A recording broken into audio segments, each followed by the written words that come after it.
हज़रत उमर रो पड़े, कहने लगे आज मैं इशा के बाद निकला हूं तो नबी पाक के सहाबा मुझे नेक कह रहे थे। फिर मैंने बच्चों की माँ से और बच्चों से भी पूछा है, वो भी मुझसे राजी हैं।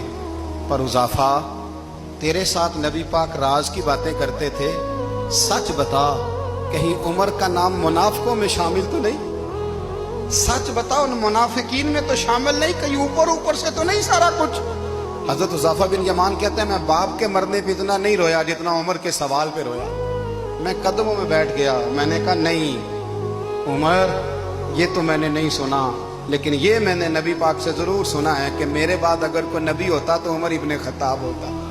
ये मैंने अपने कानों से सुना है कि उमर जिस गली से गुजरे शैतान रास्ता बदल जाता है। ये मैंने अपने कानों से सुना है कि 950 साल हजरत जिब्रील जनाब उमर की शान बयान करें तो फिर भी बयान नहीं हो सकता। ये मैंने जरूर सुना। हजरत उमर रो पड़े, कहने लगे आज मैं इशा के बाद निकला हूं तो नबी पाक के सहाबा मुझे नेक कह रहे थे। फिर मैंने बच्चों की माँ से और बच्चों से भी पूछा है, वो भी मुझसे राजी हैं।